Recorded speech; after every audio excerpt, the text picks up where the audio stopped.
Alright, good afternoon people, कैसे हालचाल है? बढ़िया है सबके? I hope we are at the fag end of modern physics now.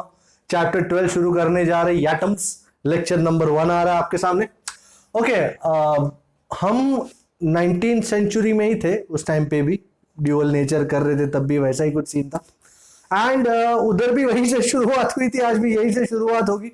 1897 में, I hope you remember, J Thomson discovered the electron. And इसके साथ उस नेगेटिव चार्ज पार्टिकल को नाम मिला जिसके बारे में सब अटकलें लगा रहे थे। सबको आइडिया था कि है ऐसा कुछ, पर क्या है, किस तरह का है, आइडिया नहीं आ रहा था। मिलेकन ने उसका चार्ज भी फाइंड किया, E/M रेशियो भी फाइंड किया, and that is how things move forward. Electron जो है, that was the negatively charge particle which is inside the atom. अब ऑफ कोर्स अंदर हमने ये देखा था कि एटम इज इलेक्ट्रिकली न्यूट्रल, मतलब एटम का कोई नेट चार्ज नहीं है।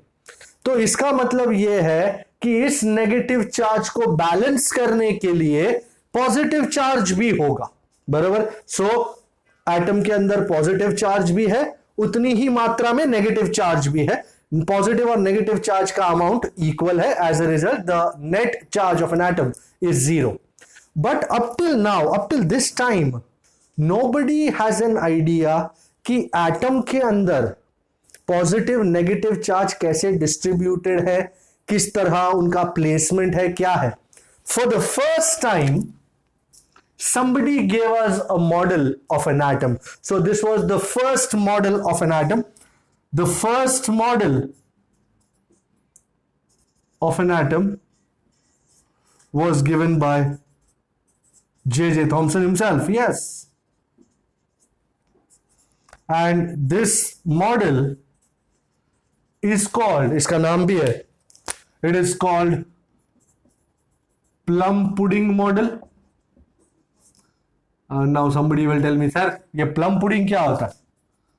अच्छा, plum pudding समझ में नहीं आता। ये वेस्टर्न कंट्रीज में ज्यादा फेमस है plum pudding। अपने यहाँ पे क्या फेमस है वो बताओ ना। अपने यहाँ पे ये फेमस है बाबूजी। I'm sure everybody knows what's a watermelon. Alright, so either you call it a plum pudding model or you call it a plum pudding, समझ में नहीं आ रहा, छोड़ दो। I'm sure you understand a watermelon model. I'm sure you've seen a watermelon. Watermelon में if you go inside, you know, you got red colored pulp. मैं बाहर के स्किन की बात नहीं कर रहा हूं, मैं अंदर की बात कर रहा हूं। बाहर का तो स्किन आ गया, अंदर you get red colored pulp.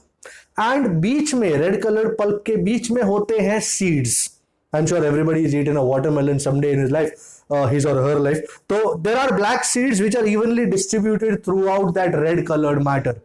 So according to Thomson, the red coloured part is the positive charge while the black seeds represent the negative charge. So if you go to see a watermelon, this is a watermelon, ये watermelon है, तरबूज। आई am sure सबने खाया, juice भी पिया भरपूर। तो ये जो रेड कलर्ड पार्ट है, that is the positive charge, red part. And जो बीच में ब्लैक सीड्स होते हैं, you cut a watermelon and you get the large number of black seeds. तो the black seeds represent the negative charge. So from this model it was evident that, हाँ, किसी ने live देखा नहीं था न माइक्रोस्कोप के अंदर न कुछ, ये सिर्फ एक आइडिया है।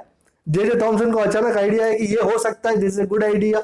Red coloured part, you know, uniformly distributed inside the watermelon, that would be the positive charge, and the black seeds are the negative charge. So this was how, and you can see that the net will be 0. So the red colored pulp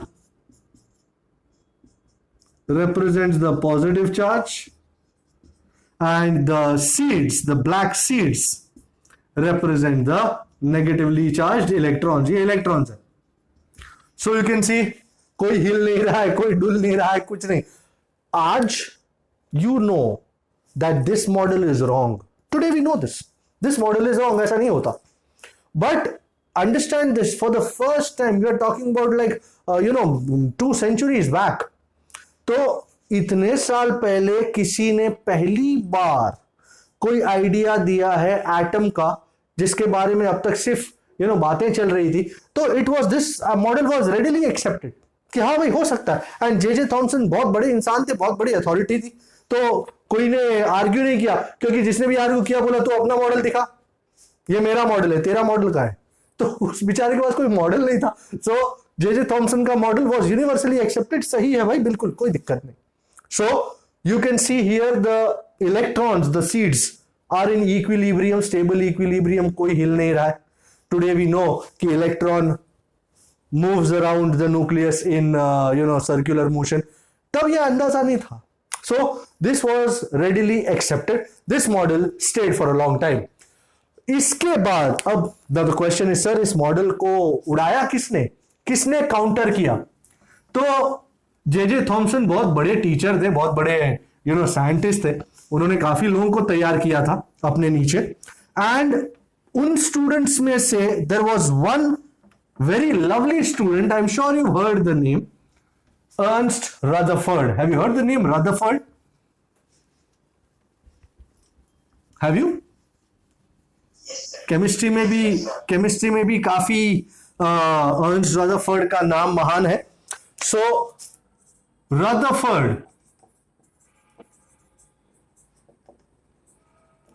J Thomson के साथ under में ही पढ़े हुए थे, research student under J Thomson. 1906 I think, in 1906 लोग मेरे को कभी कभी कुछ अजीब से सवाल पूछते हैं, बोले आपको डेट कैसे याद रहती है? भाई तुम किसी के साथ कोई चीज को कनेक्ट करो, जैसे आपके बर्थडे के साथ आपने कोई चीज कनेक्ट की है, आपके बर्थडे को कनेक्ट किया है, तो वो याद रहेगा आपको। तो it is like a time line, so if you remember it will work out. In 1906 Rutherford, Rutherford loved alpha particles. I'm sure you know him for his famous experiment on the scattering of alpha particles. I'm sure you know him by that. So in 1906, Rutherford proposed. Don't ask me who he proposed. He proposed a model for the scattering of alpha particles. And पूरा study वडी कर लिया। Alpha particles निकलते हैं किसी source में से, निकलेंगे किसी सोर्स में से, और वो अल्फा पार्टिकल्स किसी थिन फॉइल को टकराएंगे और अलग अलग दिशाओं में स्कैटर हो जाएंगे। ऐसा एक विशेष आइडिया उन्होंने डेवलप किया था। एंड इस आइडिया को डेवलप करने के बाद उन्होंने एक्सपेरिमेंट भी किया, सक्सेसफुल रहा, स्कैटर भी हुए अल्फा पार्टिकल्स। अब अल्फा पार्टिकल्स के स्कैटरिंग का क्या एंगल रहा, क्या नहीं, वो सब टेक्निकल डिटेल्स जानने के लिए इन 1911 उन्होंने अपने दो स्टूडेंट्स को कमीशन किया, Rutherford asked Geiger and Marsden. दोनों मस्त छोटे छोटे कॉलेज स्टूडेंट्स थे उनके। ये भाई तुम काम करो, नवरे बैठे हो तो ये काम कर लो, asked Geiger and Marsden to perform the alpha particles experiment, alpha particle scattering experiment, and study the various angles of scattering. Okay, तो उन्होंने यस सर वैसे करके निकल लिए कि चलो भाई एक्सपेरिमेंट करने का टाइम आ चुका है, साहब ने अपने को एक्सपेरिमेंट करने को बोला। तो ये experiment famously Geiger and Marsden experiment के नाम से जाना गया। भले रदरफोर्ड का ही आइडिया था, भले रदरफोर्ड के ही स्टूडेंट्स थे, but he commissioned them and famous experiment इनके ही नाम से हुआ। रदरफोर्ड का आइडिया था मात्र, sorry, and as a result अब वो एक्सपेरिमेंट हम देखेंगे क्या था क्या नहीं। And let me tell you one thing, this experiment is going to absolutely change the idea of the atom which was up till then prevalent using the watermelon model. It will absolutely change the watermelon model. Watermelon model निकल जाएगा, Rutherfordian model of an atom, it will come into fore. So what was this idea? इतना क्या कैसे change हो गया, कैसे क्या क्या हमको जानने को मिला इस एक्सपेरिमेंट से। Okay, let us see. So Geiger Marsden's experiment. Let me first show you the experimental arrangement. Okay, you have this 83 bismuth source, 83214 I guess. So it's a radioactive source, and ये source में से let us say this is the source which is going to emit alpha particles. अब वो alpha particles सीधे जाएं उसके लिए we have to use lead bricks, नहीं तो alpha particle इधर उधर चले जाएंगे. So we have used lead bricks. Lead bricks क्या है, एक रास्ता देते हैं उनको, जैसे डिफ्लेक्टिंग मैग्नेटिक फील्ड नहीं देता था रास्ता कि भाई इधर से जाने का चार्ज पार्टिकल को. So these are lead bricks which have been put to give the alpha particles a perfect direction. So these are what? These are lead bricks. And this beam of alpha particles is made to fall on a very thin gold foil. Very thin. Sir, how thin? So gold foil की thickness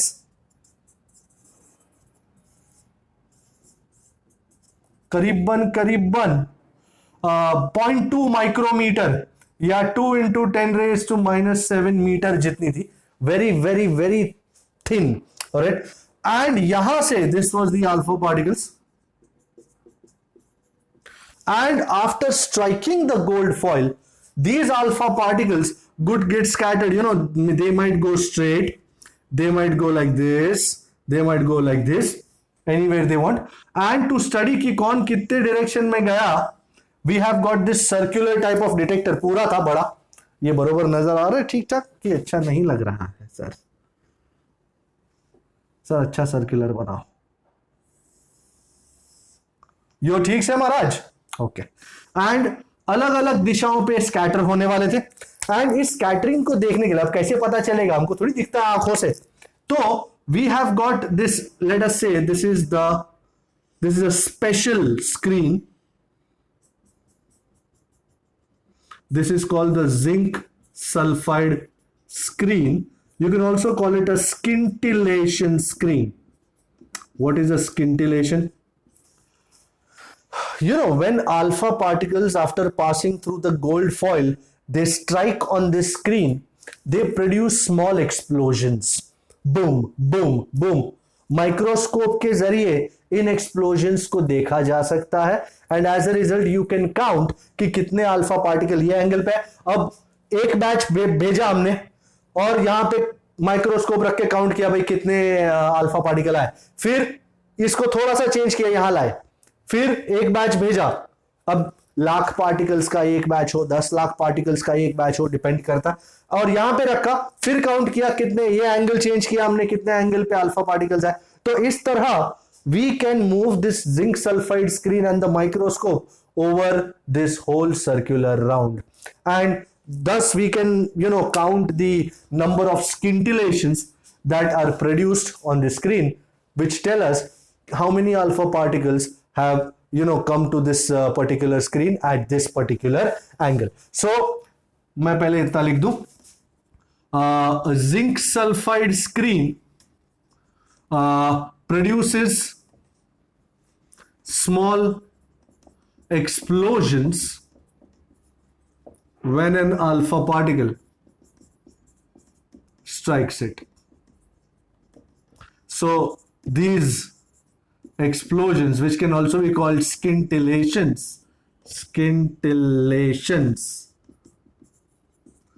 are studied using a microscope, and thus we can get an idea about the number of alpha particles coming onto the screen at any given angle. तो ये पूरा experimental arrangement था. And you know, अलग अलग angles पे zinc sulphide screen रख के इसको चेक किया गया कितने अल्फा पार्टिकल्स कितने एंगल पे स्ट्राइक कर रहे हैं. And the results were quite, you know, on a different level altogether. What were the results? Let me tell you. Is this experiment clear? कुछ और पूछना है आपको इसमें? Anything is clear, not clear, something? Anything? We are good? Okay. So now what were the experimental results? तो experiment के जरिए ये देखा गया कि there is a graph also which is given in the textbook. If you want to see the graph, let me show you the graph. Graph को यहीं दिखा देते हैं. I've got some space, so I might show you the graph. So this is the graph, not to scale of course. Line टेढ़ी है, line हमेशा टेढ़ी होती है. Okay, so this is angle and this is number of alpha particles. You will see as I told you, this is not to scale. The graph was something like this. Okay, करीबन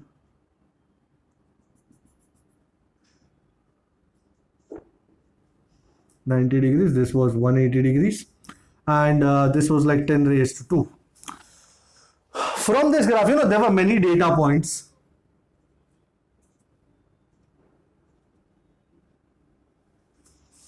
And from this graph, you can see that majority of the alpha particles are scattered at very less angles.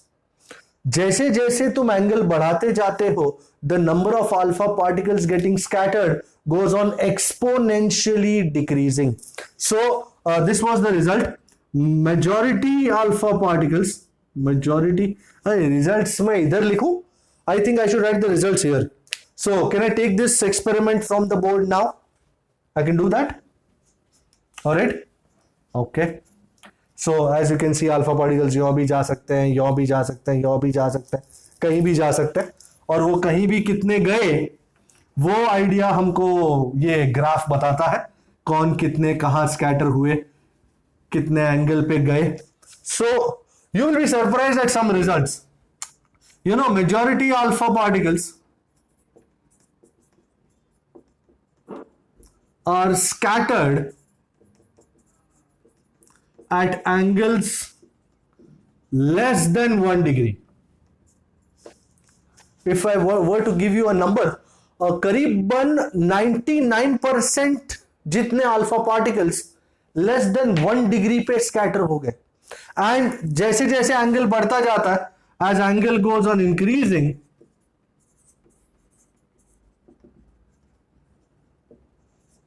the number of alpha particles scattered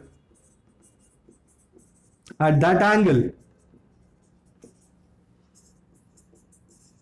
goes on exponentially decreasing. At that angle goes on decreasing exponentially. Can you give a number, sir?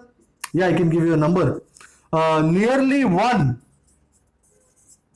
particle out of 8,000. अगर तुमने 8,000 alpha particles भेजे, तो उसमें से करीबन एक particle will be scattered at angle more than 90. Will be scattered at angle greater than 90. Oh my God, this is a very large number. 90 degrees से भी ज्यादा एंगल हो सकता है, but this is how the thing will work. मतलब 8,000 में से एक आध पार्टिकल 90 डिग्री से ज्यादा एंगल पे स्कैटर हो सकता है. एंड कुछ कुछ जगह पे तो इतना स्कैटरिंग मिला कि जैसे फॉर एग्जांपल कभी कभी तो 180 डिग्री पे भी स्कैटर हो जाता था. Out of may be like 20,000 particles, एक आध पार्टिकल 180 डिग्री पे भी स्कैटर हो जाता था. तो ये जो रिजल्ट्स आए, उन्होंने गेगर और मार्सडेन को बहुत ही मुश्किल में डाल दिया. बहुत बार एक्सपेरिमेंट परफॉर्म किया गया अलग अलग चीजों के साथ, अलग अलग सेटिंग्स में, बट फाइनली आउटपुट यही आया, फाइनल रिजल्ट यही निकला. ये जो है ये परफेक्ट ही रहा, इसमें कोई चेंज नहीं आया. और फाइनली उन्होंने ये सारे जो भी एक्सपेरिमेंटल रिजल्ट्स हैं जाके रदरफोर्ड को बताया कि बॉस दिस इज इट. ये देखो मेजॉरिटी 99% से ज्यादा पार्टिकल्स 1 डिग्री से कम, 1 डिग्री से तक में स्कैटर हो जाता है, और बचे कुचे फिर अलग अलग एंगल्स पे स्कैटर होते हैं. 8,000 10,000 में से एक आध पार्टिकल 90 डिग्री पे ज्यादा के एंगल पे स्कैटर होती है। You understand? 90 डिग्री से ज्यादा मतलब वो जैसे पार्टिकल आ रहे थे ऐसा 90 डिग्री, और उससे ज्यादा मतलब ऐसा, और 180 मतलब तो आया राम गया राम। ओ माय गॉड, ये तो बहुत डेंजर वाली बात हो गई। आया गया, जैसे आया वैसे गया। तो सर पता नहीं चल रहा है, कुछ निष्कर्ष निकाल नहीं पा रहे, कुछ कंक्लूजन नहीं आ रहा है। रदरफोर्ड भी थोड़े कंफ्यूज ही देगी यार, ये क्या हो रहा है। बट फिर Rutherford being Rutherford, he said ये आइडिया बहुत इंपॉर्टेंट है। If you see that majority alpha particles are scattered at angles less than 1 degree, मतलब खास स्कैटरिंग ही नहीं है, सरसराट निकल जा रहे हैं, इसका मतलब है एटम के अंदर बहुत सारी एम्प्टी स्पेस है। इलेक्ट्रॉन्स कुछ ज्यादा, इलेक्ट्रॉन का मास कितना 9.1 into 10⁻31, and alpha particle if you know they are helium nuclei 24He, तो इतना मास होने पर इलेक्ट्रॉन उनको वो नहीं कर पाएगा रिपेल, तो निकल जाएंगे सरसराट, कोई दिक्कत नहीं होगी, ऑपोजिशन ऑफर नहीं होगा। सो बहुत सारा एम्प्टी स्पेस है एटम के अंदर। और जहां पे ये वाली बात आती है 90 डिग्री 180 डिग्री स्कैटरिंग की, उस आइडिया को रदरफोर्ड ने बहुत घुमाया एंड ही सेड ये जो अल्फा पार्टिकल्स है ना, 10,000 में से एक, 20,000 25,000 में से एक, लाख में से एक, जो 90 डिग्री 180 डिग्री पे स्कैटर हो रहे हैं, वो कोई ऐसी जगह पे टकराने की कोशिश कर रहे हैं जो बहुत ज्यादा रिपल्शन दे रहा है उनको, एंड वो वहां से बर्दाश्त नहीं कर पा रहे, ऐसा हो रहा है या ऐसा हो रहा है।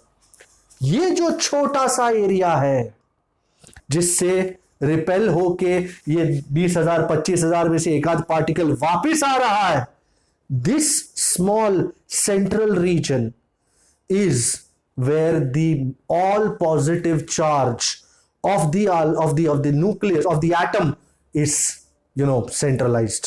He called this small part, this central part of the atom as the nucleus. बराबर, नाम तो सुना होगा न्यूक्लियस, है जी? न्यूक्लियस का जान के चलो, अरे न्यूक्लियस मैं पहचानता हूं न्यूक्लियस को। सो ये जो सेंट्रल पार्ट है जिसमें all the positive charge and majority of the mass is focused, is collected, is kept, this central part is called the nucleus of the atom. Have a look. Okay, so Rutherford ने क्या क्या conclude किया? The first conclusion, he said that as majority of alpha particles are scattered at less angles, so majority of the atom is a lot of empty space. As majority of alpha particles are scattered at less angles, very less angles, less angle नहीं कहेंगे, very less angles, so the atom has a very large amount of empty space.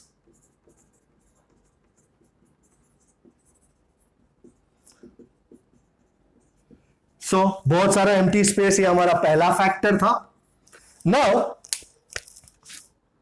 for those alpha particles which are scattered at angles more than 90 degree, for those alpha particles which are scattered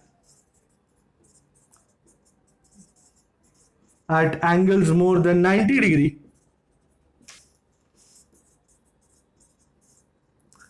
they seem to be colliding with a part of the atom which contains all the positive charge and majority of the mass more than 90 degrees. These seem to collide with a part of the atom which has all the positive charge. भाई alpha particle जो है as I said 24He है, उसमें positive charge है +2E, तो positive charge किससे repel होगा जी? Positive charge से रिपेल होगा या नेगेटिव से रिपेल होगा? पॉजिटिव। सो ये जो बीच का रीजन है जिसको हम मान रहे हैं वो पॉजिटिव होना चाहिए, तभी ये पॉजिटिव अल्फा पार्टिकल रिपेल होगा ना। अगर ये नेगेटिव होता तो आ जा ले लेता उसको अंदर। पॉजिटिव पॉजिटिव से ही रिपेल होगा। So which has all the positive charge and majority of the mass of the atom. क्या लिखा है? They seem to collide with the part of the atom which has all the positive charge and majority of the mass of the atom. Rutherford called this small region as the nucleus. Small central region as nucleus. For the first time, nucleus के idea को तवज्जो मिला, nucleus के idea को बल मिला, platform मिला, nucleus का आइडिया जोर में आया कि अच्छा ये होना चाहिए न्यूक्लियस। एंड दूसरी बात, कुछ लोग ये भी कह रहे थे कि ऐसा तो नहीं कि सपोज ये तुम्हारा थिन गोल्ड फॉइल है और ये अल्फा पार्टिकल जा रहा है तो पहले एक से टकराया, एक एटम से, फिर आगे जाके दूसरे किसी एटम से टकरा गया। नहीं, हमने if you remember thin gold foil का जो थिकनेस है करीबन 0.2 माइक्रोमीटर के आसपास, and this thickness is too much, उसमें एक आध एटॉमिक लेयर ही आ सकता है। सो हम यहां पे यही कंसिडर कर रहे हैं कि जो अल्फा पार्टिकल आ रहा है ना, it is only undergoing one collision या one interaction with the atom. एक से ज्यादा मल्टीपल इंटरैक्शंस किसी एक अल्फा पार्टिकल के गोल्ड फॉइल के एटम के साथ नहीं हो रहे। Alright, so as thickness of gold foil is very less, so it is strongly believed BLIEVED that the alpha particle suffers collision with only a single atom. इससे एक से ज्यादा एटम के साथ उसका कोलिजन नहीं हो रहा है, उसके द्वारा स्कैटरिंग नहीं हो रहा है। सिंगल एटम के साथ ही स्कैटरिंग का पूरा एक्सपेरिमेंट हो रहा है, एक से ज्यादा एटम्स के साथ नहीं हो रहा है। So this was a very important idea. Fourthly sir positive charge की तो बात आपने यहां कर ली, all the positive charge and majority of the mass. Electrons के बारे में क्या ख्याल है आपका? इलेक्ट्रॉन्स तो है ही। रदरफोर्ड ने यहां पे जे थॉमसन के आइडिया से बहुत ही अलग जाके ये कहा कि the electrons, the negative charge are there, बिल्कुल है, but they are revolving around the nucleus in circular orbits, much similar. Rutherford was inspired by the planetary model of an atom. The planetary model, I'm sure आपने solar system का planetary model ये सोचा होगा, बीच में सन है और बाकी सारे प्लैनेट्स उनके इर्द गिर्द गोल गोल घूमते हैं। ये आइडिया तब फेमस था। तो inspired much like the planetary model. So if you remember, Thomson ने यह आइडिया दिया था कि इलेक्ट्रॉन स्टेशनरी है, अलग अलग पॉइंट्स पे स्टेबल इक्विलिब्रियम में है, कोई चल नहीं रहा है, कोई मोशन नहीं है। But Rutherford stressed that electrons are not stationary, they are moving around the nucleus in circular orbits, much similar to the motion of the planets around the sun. बराबर, प्लैनेटरी मॉडल से electrons का यह idea mail खाता है। Electrons revolve around the nucleus in circular orbits. So this was a very important idea that Rutherford gave, thus demolishing watermelon model forever. watermelon model का idea अब खत्म हो गया। अब Rutherford के मॉडल का आइडिया in force है, which is based on these certain 4 points. Okay, so please have a look at these 4 points. सो सबसे पहला लॉट्स ऑफ एम्प्टी स्पेस। मैं अभी आपको न्यूक्लियस की साइज के बारे में और एटम की साइज के बारे में भी बात करूंगा, and we shall compare the various sizes of the nucleus and the atom. Secondly, बीच में बहुत सारा मास और ऑल पॉजिटिव चार्ज है, इस छोटे रीजन को, सेंट्रल रीजन को न्यूक्लियस कहा गया। Thirdly, we are looking only at a single collision of alpha particle with the atom, gold foil इससे ज्यादा अलाउ नहीं करेगा। And fourthly, electrons are revolving around the nucleus in circular orbits much like the motion of planets around the sun। अब sizes की कुछ बात करते हैं। Let's talk about some numbers। Okay, so let's talk about some numbers। in experiments से ये पता चला कि the size of the nucleus, this is also a conclusion in itself, the size of the nucleus was thought to be nearly 10 raised to -15 metre. ये जो nucleus है उसका radius, उसकी साइज करीबन 10 raised to -15 मीटर है। And the size of the atom was found to be around 10 raised to -10 metre. So if you compare ये size of the atom 10 raised to -10 meter, size of the nucleus 10 raised to -15 meter, so you will see that nucleus, which is the central portion, is quite small as, या nucleus है तो positive बना देता हूं, and जबकि ये पूरा atom है वो काफी बड़ा है, ये nucleus है and this is the whole atom. और इसमें इलेक्ट्रॉन्स जो है वो गोल गोल गोल गोल सर्किट ऑर्बिट्स में घूम रहे हैं एंड सच। ये अच्छा सर्कल नहीं है बट समहाउ मैनेज।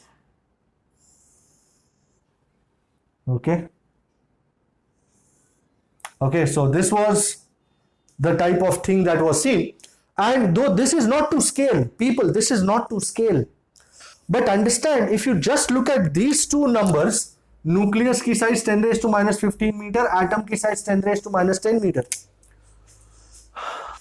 एटम की साइज न्यूक्लियस की साइज से करीबन 1 लाख टाइम्स मोर है, 10 raised to 5 times more. Do you understand the meaning of the term? Atom की साइज न्यूक्लियस की साइज से 10 raised to 5 टाइम्स ज्यादा है, 1 लाख टाइम्स ज्यादा।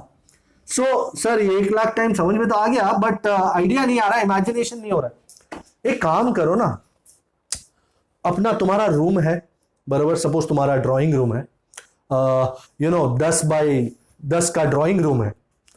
इस रूम के बीच में you hold a chana, you hold a piece of gram.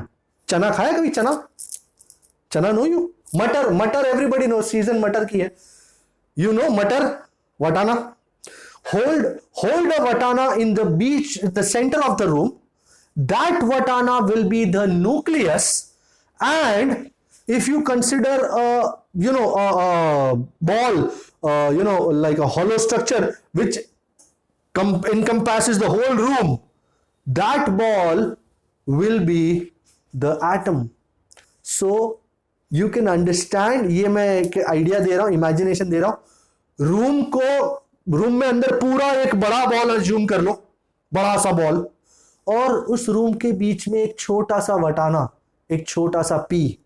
That छोटा सा P is the nucleus and the whole ball is the atom. Now you have an imagination, समझ में आया? इमेजिनेशन हो रहा कि कितना छोटा होगा न्यूक्लियस और कितना बड़ा होगा एटम। 1 लाख टाइम बड़ा होगा एटम, बरोबर। वैसे आई एम नॉट श्योर कि ये कंपैरिजन वर्थ है कि नहीं, आई एम श्योर ये कंपैरिजन इससे भी ज्यादा बड़ा हो सकता है, बट एक क्वांटिटेटिव आइडिया, एक थियोरेटिकल आइडिया जानने के लिए दिस विल सफाइस कि रूम के बीच में एक पी अज्यूम कर लो, मटर अज्यूम कर लो, एंड रूम पूरा एक बड़ा बॉल पकड़ लो, तो वो बड़ा ball is the atom and the P will be the nucleus. अब अंदाजा आया क्यों मोर देन 99% पार्टिकल्स सरसराट निकल जाते हैं, क्योंकि बहुत सारी एम्प्टी स्पेस है एटम में। सिर्फ ये छोटे से वटाने में पॉजिटिव चार्ज है, बाकी पूरा रीजन खाली है, इलेक्ट्रॉन से। इलेक्ट्रॉन क्या उखाड़ लेगा? कुछ नहीं। इलेक्ट्रॉन का मास 10⁻⁻31, इसका अल्फा पार्टिकल का मास 10⁻⁻27, कोई सीन ही नहीं है, तो सरसराट निकल जाएगा, कोई ऑपोजिशन नहीं होगी। सो this was the idea that the numbers gave this the idea of the atom being, that is, atom is nearly 1 lakh times bigger than the nucleus.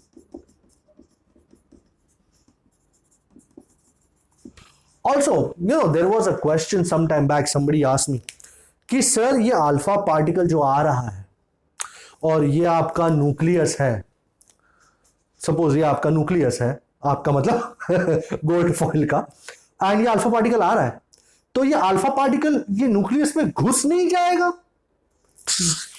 सरसराट पार ना हो जाए? Do you understand what somebody is trying to ask? This is the nucleus, this is the alpha particle coming and shoom, घुसिंग and निकल जाएंगे. Is that possible? And if not, why not? Anybody? Yeah? No? अच्छा, I'm sure you know. अच्छा, मैं पहले बता दूं, alpha particle is helium atom, the nucleus of the helium atom, which is 2,4He. इसका मतलब है कि इसका चार्ज कितना है? न्यूक्लियस में चार्ज कितना है? 2 प्रोटॉन है ना. It's charge on the nucleus is +2e. This is a very important idea. I am putting a numerical comparison. On the other hand, gold का एटॉमिक नंबर कितना है? 79. Gold has atomic number Z is equal to 79. So what does that mean? उसके nucleus में कितने protons होंगे? 79. वो तो the charge on gold nucleus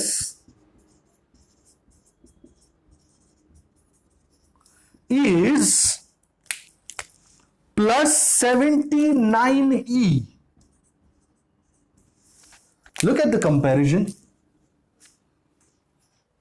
helium particle का चार्ज न्यूक्लियस का +2e, गोल्ड का न्यूक्लियस +79e, एंड बाकी सारे पार्टिकल्स कंपेयर कर लो तो the nucleus of this what you call it gold is nearly 50 times more. Charge ही 40 टाइम्स है. मास देखने जाऊं तो करीबन 50 times more mass than that of alpha particle. तो ये alpha particle, it's like 1 kilo का बॉल मारा किसी पे 50 किलो के हाथी पे. 1 किलो का बॉल 50 किलो पे मारा, क्या होगा? क्या 50 किलो का बॉल हिलेगा या 1 किलो का वापस रिबाउंड होगा? रिबाउंड होगा ना. 50 किलो, सपोज तुम खुद 50 किलो के हो और तुमसे 50 किलो कौन होता है? हाथी का बच्चा, हाथी. करीबन, बराबर. You understand that? सपोज तुम 50 किलो के हो, हाथी करीबन 2,500 किलो का होता है. तुम अगर दौड़ के गए, ये हमने, इफ यू रिमेंबर मैकेनिक्स में ये हमने आइडिया लिया था, we were talking about momentum and stuff. So अगर तुम दौड़ के गए, हाथी को टकराए, दिस कोलिजन, क्या होगा? तुम उसी स्पीड पे रिबाउंड हो जाओगे सर. तुम 50 किलो के हो, हाथी 2,500 किलो का है.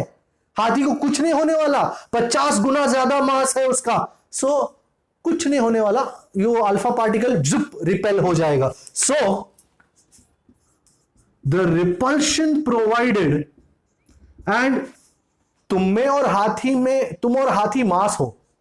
हम यहां चार्जेस की बात करें तो can you see, this is very strong positive charge, this is low positive charge, तो ये इससे रिपेल होना ही है. So the repulsion repulsion by the gold nucleus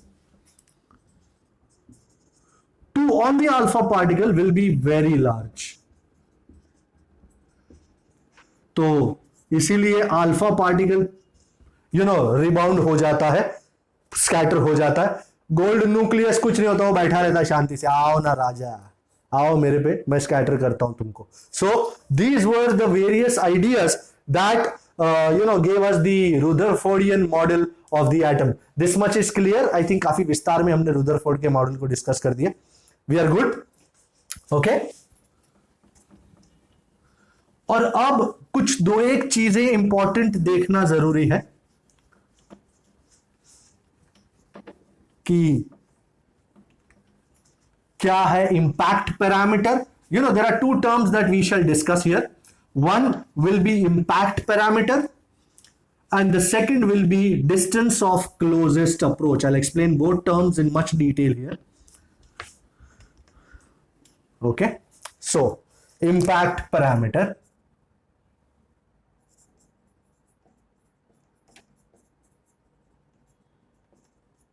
denoted as छोटा b, to be or not to be. Okay, अब मैं आपको एक आइडिया बताता हूं कि एग्जैक्टली क्या हुआ होगा एटम के अंदर। यह है तुम्हारा न्यूक्लियस, छोटा सा, नन्हा सा, मुन्ना सा, and this is the central line passing through the nucleus. Late us से अगर तुम्हारा अल्फा पार्टिकल सपोज यहां से निकला है, अल्फा पार्टिकल एटम में घुसा और न्यूक्लियस से इतने डिस्टेंस पे निकला, ये पहली लाइन हमेशा गंदी होती है। Do you agree this alpha particle is at a very large distance from the nucleus? पूरा एटम ये है, ये पूरा एटम। सो ये अल्फा पार्टिकल का जो लाइन ऑफ मोशन है, isn't it much farther from the nucleus? क्या न्यूक्लियस का असर इस अल्फा पार्टिकल पे दिखाई देगा? खास नहीं। तो ये अल्फा पार्टिकल कुछ होगा नहीं, उसको सरसराट निकल जाएगा। Can you see? Zero, nearly zero angle of scattering, angle of scattering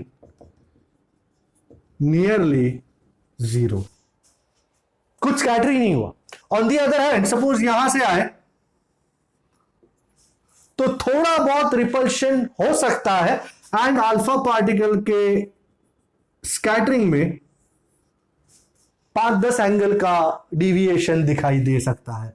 so as you can see यहां आएगा थोड़ा सा एंगल 5%, 10% दिखाई देगा। अब जैसे जैसे ये अल्फा पार्टिकल का लाइन कोई तीसरा अल्फा पार्टिकल यहां से जा रहा होगा,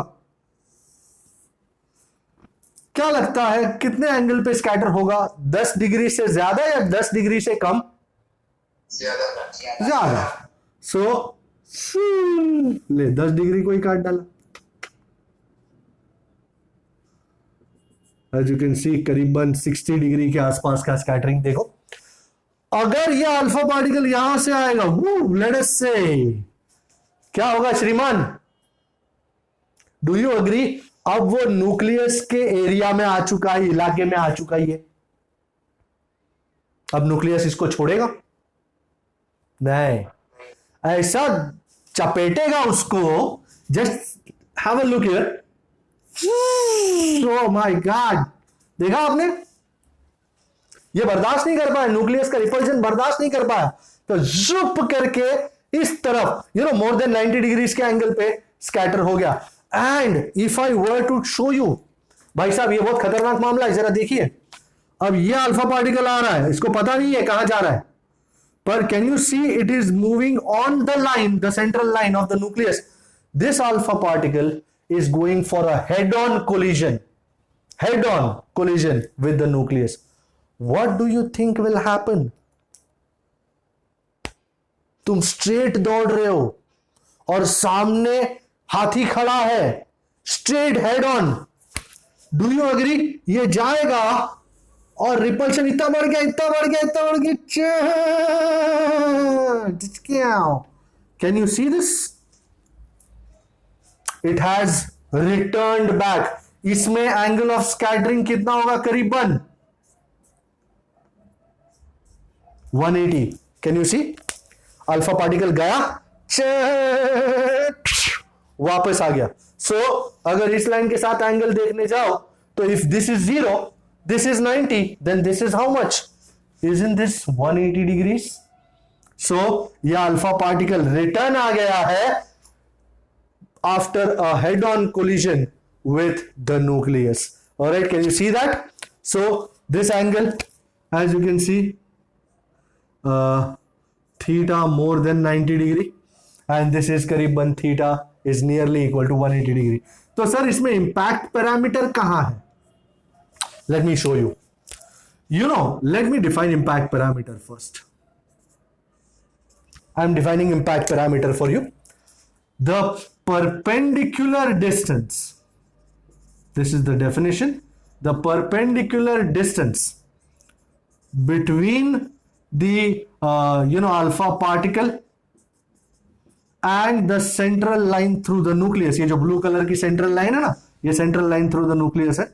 Central line through the nucleus is called impact parameter, and this impact parameter is denoted as B.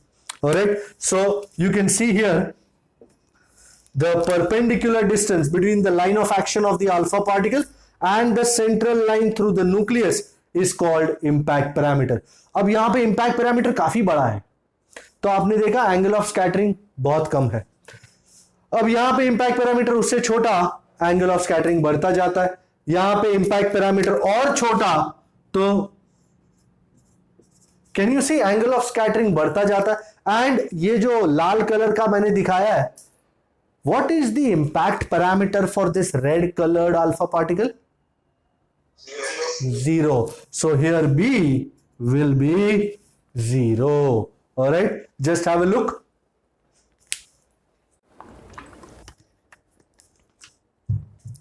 Okay, so as I was saying, यहीं पे conclusion मार देते हैं. More is impact parameter. This is the logical conclusion that I've seen from my experimental arrangement. More is impact parameter B, less is the angle of scattering theta. And for B equal to 0, angle of scattering is nearly 80 degree. Theta nearly equal to 180 degree. So जहां theta 180 degree है वहां पे B nearly equal to 0. B बड़ा हो तो angle छोटा होता है, जैसे जैसे B छोटा होता जाता है एंगल बढ़ता जाता है. So more is impact parameter, less is the angle of scattering. Very important idea this. Let's move on from impact parameter. If I'm moving on from impact parameter, that does not mean anything. I'm still with the diagram. Now I want to define distance of closest approach. Now what is that? I want you to look at the red colored idea. Acha, can I take all this off, impact parameter and stuff? Okay. Remember the definition. If you look at this red colored line, what do you see? Do you see that this red colored alpha particle is going till the nucleus, touching it and coming back? Is the alpha particle touching the nucleus and coming back? No, sir. No, sir. No, sir. तो how is it coming back? अंदर घुस के वापस आ रहा है या nucleus से काफी डिस्टेंस पहले ही रिपेल हो जा रहा है? पहले रिपेल होता है. Oh. This, let's call this D. So we see that the alpha particle does not strike the nucleus. Okay. हाँ, वो तो दिखाई दे रहा है, alpha particle does not strike the nucleus. वैसे भी न्यूक्लियस का चार्ज बहुत बड़ा था अल्फा पार्टिकल के चार्ज से, तो वो उधर तक टच होने तो देता ही नहीं, उसका इलेक्ट्रिक फील्ड बहुत स्ट्रांग है, रिपेल करा देगा. It is repelled, the alpha particle is repelled from a certain distance outside the nucleus. So this distance from where the alpha particle is repelled is called the distance of closest approach. मेरे को इतना इलाका खाली चाहिए. this much distance from where the alpha particle is repelled is called distance of closest approach. This distance from where the alpha particle is repelled is called distance of closest approach. And though they have not said it, but I will tell you, at this particular point, do you agree alpha particle यहां से turn मार रहा है, तो इस point पे alpha particle की kinetic energy velocity कितनी हो गई होगी before turning? Zero. So alpha particle की जितनी भी काइनेटिक एनर्जी थी वो इस पॉइंट पे आके it has been converted into the potential energy of the nucleus and the alpha particle system. बरोबर, याद रखना हमेशा. At this point, all Ke of the alpha particle is converted into potential energy of nucleus and alpha particle pair. To give it an equation, do you remember हमने chapter 2 में पढ़ा था the potential energy of two charges Q1 and Q2 separated by a distance R is what? U is equal to K Q1 Q2 by R. You remember that? बराबर? अबे याद तो है ना?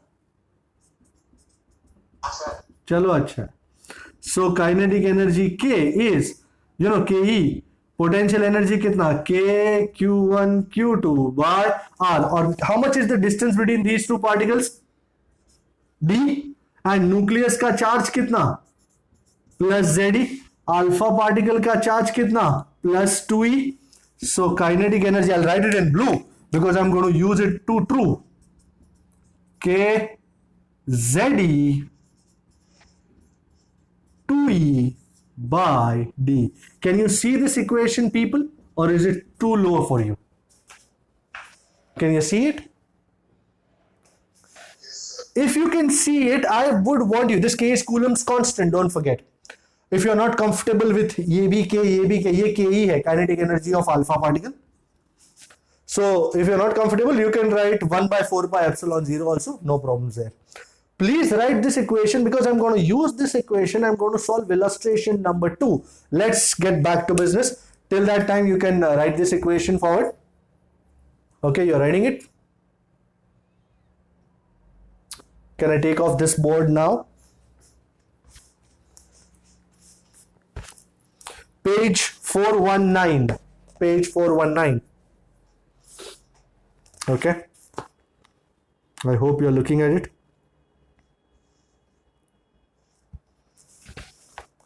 All right, illustration number 2 on the block, and this is the equation that I'm going to use for illustration number 2. and इसका जो result होगा ना वो काफी कारगर सिद्ध होगा because I'm going to compare that result with some known data and I'm going to conclude what exactly the idea was. So in order to do that, we need to go on to page 419, please. So I hope you are going to page 419, illustration number 2. Are you there? Meet me there. मैं वहां मिलूंगा तुम्हें. Okay. So what does it say? Let me change the pen first. Okay, illustration number 2. Okay. ये कह रहा है कि in a Geiger-Marsden experiment, what is the distance of closest approach? D find करना है. To the nucleus of a 7.7 mega electron volt alpha particle. So kinetic energy of the alpha particle is 7.7 mega electron volt. Before it closes, comes momentarily to rest and reverses its direction. Okay. So D find करना. Let me again draw that situation. ये nucleus है and I'm sure you remember this is plus ZE and I'll draw the alpha particle in blue. This is the alpha particle and हमको पता नहीं कितना distance होगा, हम उसको d का नाम दे रहे हैं and let us call this point P. As we said, at point P the kinetic energy of the alpha particle is equal to potential energy.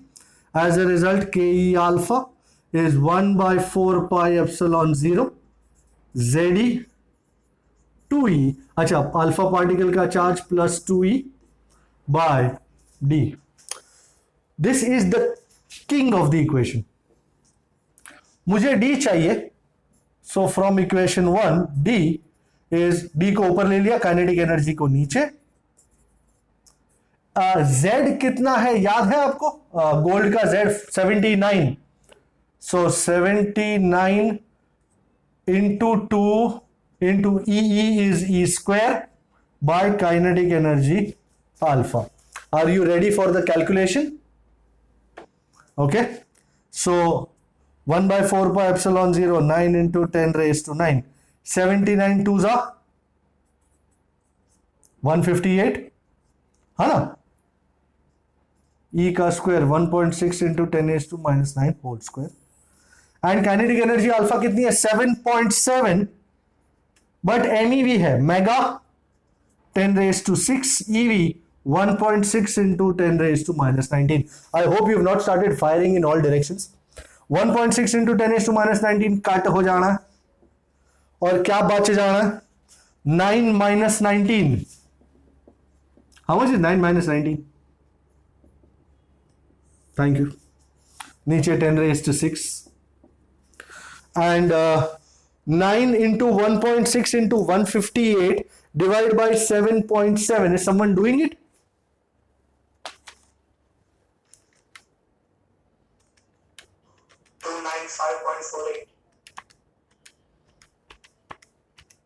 Absolutely 295.48. 295 ही पकड़ो ना. अच्छा, पूरा ही कर लिया है.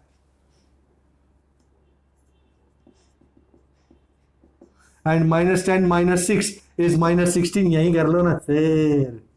क्या सर?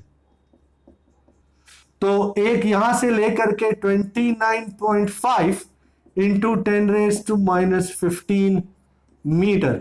नाउ एवरीबडी नोज कि 10 raise to minus 15 metre is femtometre या फर्मी, आप जो चाहो. तो डी आपको मिला करीबन 29.5 करीबन 30 फेम्टोमीटर. इसका मतलब है अल्फा पार्टिकल न्यूक्लियस से 30 फेम्टोमीटर आगे से ही कट मार लेता है. सर अभी अपने को क्या मालूम कि 30 फेम्टोमीटर जो है वो न्यूक्लियस के कितने बाहर है? उसके लिए न्यूक्लियस कितना बड़ा है उसकी साइज जरूरी है ना. अच्छा, वी नो, भाई आपको पता नहीं, मैं जानता हूं, मैंने देखा नहीं पर मुझे बताया गया. We know the radius of the gold nucleus, the size of the gold nucleus, size बोलते हैं, रेडियस नहीं बोलते. Gold nucleus is nearly 6 femtometre. Now compare, nucleus की साइज 6 फेम्टोमीटर है और ये 30 फेम्टोमीटर से टर्न मार रहा है. इसका मतलब डोंट यू अग्री, न्यूक्लियस से कहीं बाहर से वो टर्न मार रहा होगा. बराबर, न्यूक्लियस से काफी बाहर से. इसकी साइज करीबन 6 फेम्टोमीटर है और ये 30 फेम्टोमीटर है. तो डोंट यू अग्री कि यह अल्फा पार्टिकल न्यूक्लियस के बहुत पहले से ही टर्न मार लेता है. 6 फेम्टोमीटर से काफी ज्यादा है 30 femtometre. That is alpha particle is repelled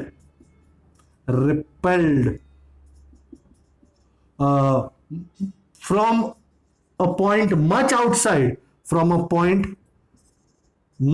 outside the nucleus. वो वहां तक पहुंच भी नहीं पाता, टच करने की तो बात भूल जाओ. तो वो उससे काफी पहले से वो अल्फा पार्टिकल रिपेल हो रहा है. Is this agreeable? Any problems in this illustration? No? Okay, let's go on. And इसी रुदरफोर्ड के मॉडल को लेकर के let's find out the equation for energy of an electron in orbit. इसी idea को लेकर के इलेक्ट्रॉन की एनर्जी को फाइंड करेंगे हम लोग, okay, by using standard normal data mechanics के। एज आई ऑलरेडी सेड, अब मैंने तो नहीं बोला था, रदरफोर्ड ने बोला था कि electrons are performing uniform circular motion. Let's consider a hydrogen atom. Let's consider a hydrogen atom. हम बहुत केसेस में हाइड्रोजन एटम को ही कंसिडर करते चले जाते हैं। आई hope you know hydrogen atom में अंदर प्रोटॉन है, एक प्रोटॉन प्लस ई, और बाहर एक इलेक्ट्रॉन है। Single electron single proton system. Let us say this electron is moving with a speed v in an orbit of radius r. So an electron revolves around a proton in an orbit of radius r with a speed v. Okie dokie. And as to the question कि who provides the required centripetal force for this circular motion? Who? Don't you agree? It is the attractive force, Coulombian attractive force between the positively charged nucleus and the negatively charged electron. Agreed? So centripetal force for this motion is provided by the Coulombian attractive force between proton and electron. But I think everybody knows centripetal force का equation, mv square by r. And what was the attractive force? K q1 q2 by r square, chapter 1 का पहला equation. So 1 by 4 pi epsilon 0 e भले ये plus है और ये minus है, पर अट्रैक्शन तभी तो है कि प्लस माइनस है करके, upon r square. Okay, now if I start cutting, एक आर कट गया, ये आर अगर ऊपर चढ़ा दूं, so what is the equation for radius? Let me call this equation number 1. So equation for radius, वैसे कुछ खास जरूरी नहीं है, बट ऐसे ही, एनीबॉडी? आर इज, आर ऊपर चढ़ गया, e square by 4 pi epsilon 0 mv square. Is this agreeable? Just an equation. R is equal to, ये एक R कटा, एक R बचा, ये R को ऊपर चढ़ाया, mv square को नीचे ले आया, so e square over 4 pi epsilon 0 mv square. Okay. Now I would like to find the equation for kinetic energy from equation 1. R R काटूं, मास को नीचे उतार लो, how much will be V square? Anybody?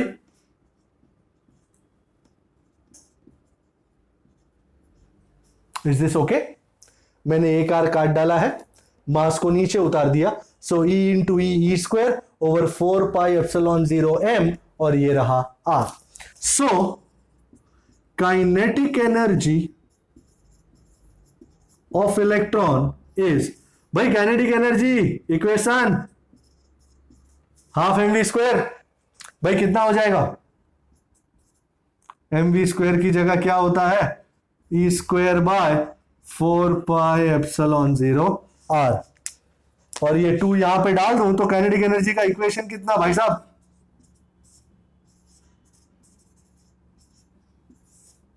काबिल तारीफ equation. So kinetic energy of the electron in orbit is E square by 8 pi epsilon 0 r. अब मुझे potential energy भी चाहिए. Potential energy U K Q1 Q2 by R, तो 1 by 4 pi epsilon 0. Q1 कितना है? Plus E. Q2 कितना है? भाई जो साइन है पोटेंशियल एनर्जी में, साइन में तो लेना पड़ता, E by R. तो बाजू वाले को हटा करके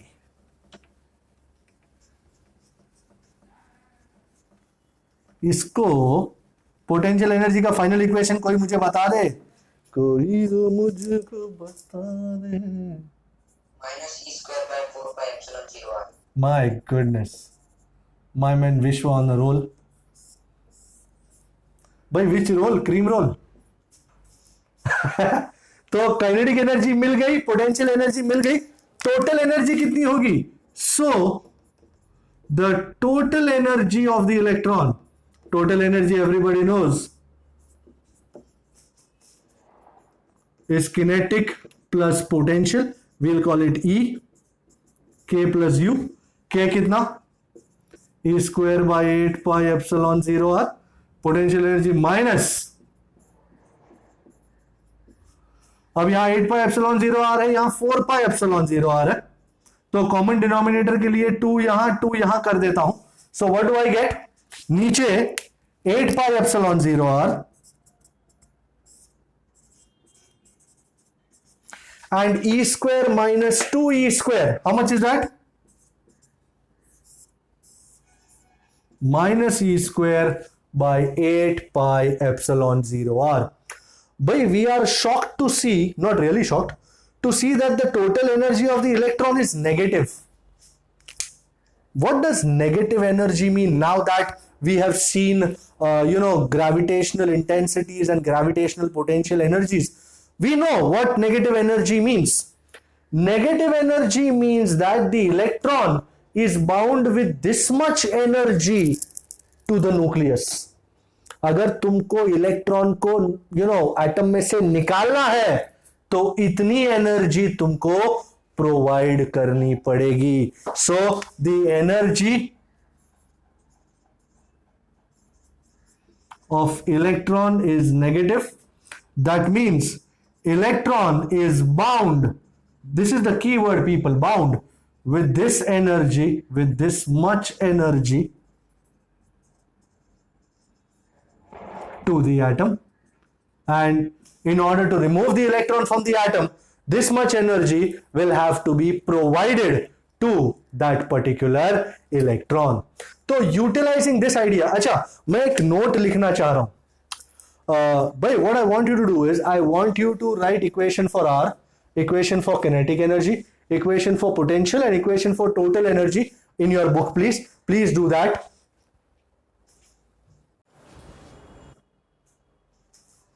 So kinetic energy को देखो और total energy को देखो. If you're looking at both of them, don't they both look same? हाँ सर, वैसे सेम तो नजर आ रहा है, ये E square by 8 pi epsilon 0 R, ये भी E square by 8 pi epsilon 0 R, but इसमें नेगेटिव है.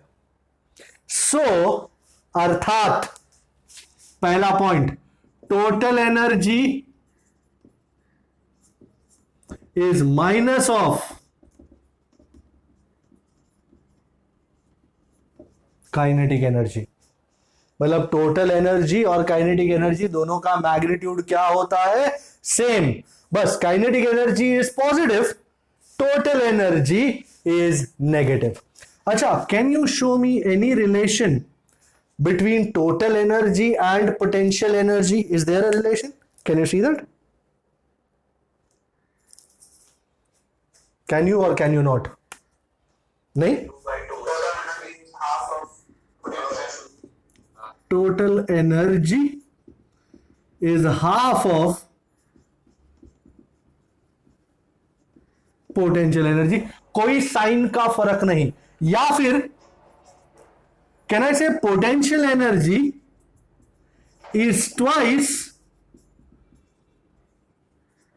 Total energy? Is this an agreeable option? Is this agreeable? मैंने टोटल एनर्जी को काइनेटिक एनर्जी के साथ भी कंपेयर कर लिया, टोटल एनर्जी को पोटेंशियल एनर्जी के साथ भी कंपेयर कर लिया. टोटल एनर्जी काइनेटिक एनर्जी दोनों का मैग्नीट्यूड इक्वल, बस टोटल एनर्जी में माइनस साइन. टोटल एनर्जी और पोटेंशियल एनर्जी दोनों minus, and potential energy is twice total energy. Sir इसका करेंगे क्या? इसका करेंगे न्यूमेरिकल नंबर 5 आपके टेक्स्ट बुक में. I hope you have written these two down because I am going to do numerical number 5 in a jiffy. Are you looking at numerical number 5? It's on page number 436 and I'm taking this off to make way for 436. भाई equations याद रहे. Equations absolutely याद रहे। And numerical number 5 क्या कहता है, let us see. I think total energy, potential energy वगैरह की ही बातें हैं उसके पास। And utilizing the various formulae that we have had up till now, हम बाकी चीजों को फाइंड करने की कोशिश करेंगे। सो न्यूमेरिकल नंबर 5, इसको सजा देते हैं फिर से। Okay, it says the ground state energy of a hydrogen atom, this is total energy, is -13.6 eV। ये डेटा अगले लेक्चर में फिर से आएगा। 13.6 कैसे आया पता चलेगा। What are the kinetic energy and potential energy of the electron in this state. Kinetic energy कितना है, पोटेंशियल एनर्जी कितना है। What does it require, does it require an absolute understanding of the equations. Total energy -E²/8πε0r, kinetic energy E²/8πε0r, potential energy -E²/4πε0r, या फिर वो note वाला चल जाएगा, चल जाएगा। We know total energy is minus of kinetic energy. Okay, total energy कितना है श्रीमान, -13.6। तो माइनस माइनस को काट लूं तो भाई काइनेटिक एनर्जी कितनी मिली मोहे, कितना जी, 13.6। Is this agreeable. Minus minus cut गया। एंड पोटेंशियल एनर्जी दिया गया, क्या थी पोटेंशियल एनर्जी भाई साहब, हमने वहीं पे लिखी थी potential energy twice total energy. तो ट्वाइस भाई टोटल कितनी है, तो कितना हो गया आंसर, तो पोटेंशियल एनर्जी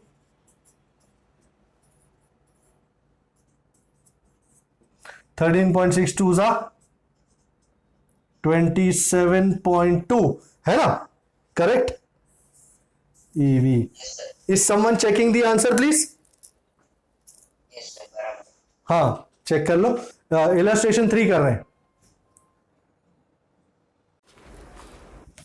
ओके, इलस्ट्रेशन 2.3 क्या कहता है, it says it is found experimentally that 13.6 electron volt energy is required to separate a hydrogen atom into a proton and an electron। अभी हमने थोड़ी देर पहले बात करी, energy is -E²/8πε0r, energy is negative, मतलब इतनी एनर्जी से इलेक्ट्रॉन बाउंड है। तुमको अगर इलेक्ट्रॉन को सेपरेट करना है तो इतनी एनर्जी देनी पड़ेगी। तो ये जो 13.6 इलेक्ट्रॉन वोल्ट कह रहे हैं, so that has to be the total energy of the electron, कुछ और हो नहीं सकता ये। So 13.6 eV is total energy. And calculate the orbital radius, radius चाहिए, and velocity of the electron in the atom। okay, I shall utilize it and I shall move on। let us see what to do। भाई हमारे पास equation for energy था, the equation for energy of an electron in orbit। भाई आपसे भी यही है कि भाई न्यूमेरिकल करें तो यह सब लिख दें, आप सिर्फ इक्वेशन लिख के शुरू हो जाते हैं, प्लीज ऐसा ना करें। ओके, E इज -E²/8πε0, और हमको रेडियस चाहिए, एनर्जी दिया हुआ है तो रेडियस को ऊपर लिया, -E²/8πε0 into E। I think we are good to go now. Sir यह माइनस का क्या होगा, कुछ नहीं होगा, टेंशन मत लो, मैं हूं ना। 8πε0, अब या तो तुम 1/4πε0 करके आगे बढ़ना चाहो तो भी ठीक है, और नहीं तो ये भी ठीक है, जो भी है ठीक है, चलो डजेंट मैटर। ई कितना है 13.6 -13.6, और वो भी ईवी। भाई फर्स्ट थिंग्स फर्स्ट, ये दोनों माइनस कटने वाले, 1.6 इंटू 10⁻⁻19 उड़ेगा, so this goes away, this goes away. What are we left with, so are is 1.6 into 10⁻⁻19 the whole over 8 into 3.14 into 8.85 into 13.6। Somebody? 8 into 3.14 into 8.85 into 13.6. 5.29. How much? 5.29. How can it be 5.29? You're nuts or something? How can it be? 3023.44. Yes, sir. Shit. 3023.44. 3023. 0.44. Absolutely. 3023.44 is the answer. And एक काम करते 1 2 3 तो 3.023 into 10 raised to minus 9. Minus 19 plus 9. How much? Minus 10. Okay. And 1.6 by 3.023. Anyone? 0.5 something? 152. 1.529. 0.53 ले लूं. So आपका radius मिल जाता है आपको, if you want to write it in a proper format, 5.3 into 10 raised to minus 11 meter. And velocity also. भाई velocity के लिए वो इक्वेशन नंबर 1 वाला कारगर सिद्ध होगा. You remember v square was e square by 4 pi epsilon 0 mr. Alright, so v is e, मैंने root मार लिया. Okay. I am moving out. 8.85 into 10 raised to minus 12. Mass of electron 9.1 into 10 raised to minus 31. और ये radius ये मिला 5.3 into 10 raised to minus 11. Let us see क्या मिलता है अंदर से बाहर से. 1.6 into 10 raised to minus 19 stays where it is. पहले 10 raised to का वो कर लेते हैं. Minus 31, minus 11, minus 42. Minus 42, minus 12 is minus 54. Minus 54 का root is minus 27. Okay. And 4 into 3.14 into 8.85 into 9.1 into 5.3 मारो root. Anyone? 1.518. You are absolutely sure? I don't think so.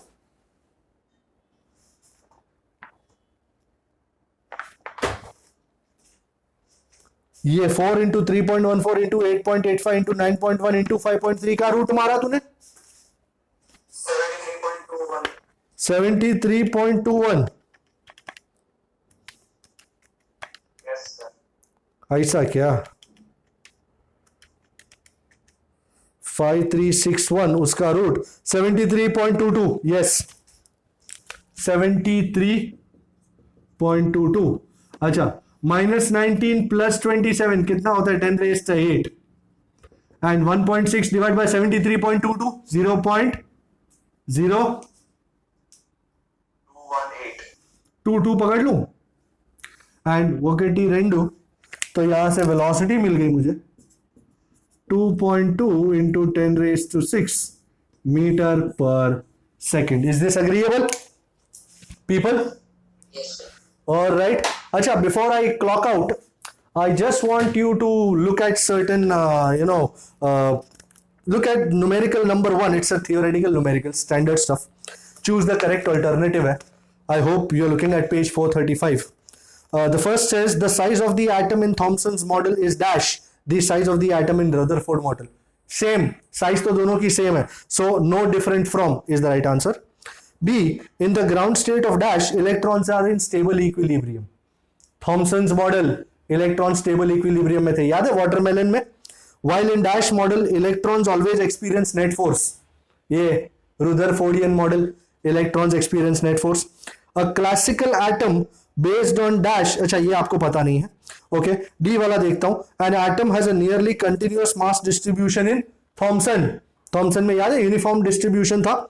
But it has a highly non-uniform mass distribution in Rutherford. Rutherford में सारा mass center में है, majority mass और charge center में, बाकी electrons तो घूम रहे हैं. The positively charged part of the atom possesses most of the mass. भाई positively charged part, चाहे वो Thomson model हो या Rutherford model हो, it possesses most of the mass. So both the models is the right answer. वैसे आपको C का भी बता दूं.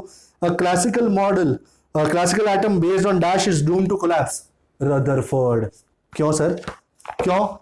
क्योंकि इस चीज का जवाब अगले एपिसोड में मिलेगा। अगले एपिसोड की शुरुआत वहीं से होगी। क्यों कोलैप्स होगा, क्या लफड़ा होगा रुदरफोर्ड के साथ, अगले एपिसोड में एक बहुत महान पर्सनालिटी आने वाली है जो रुदरफोर्ड के मॉडल में काफी नुक्स निकालेगी और अपना नया मॉडल देगी। नाम तो सुना होगा आपने, नील्स बोर। इस नाम के साथ अगले टाइम मिलेंगे। Thank you so much, stay safe, bye bye.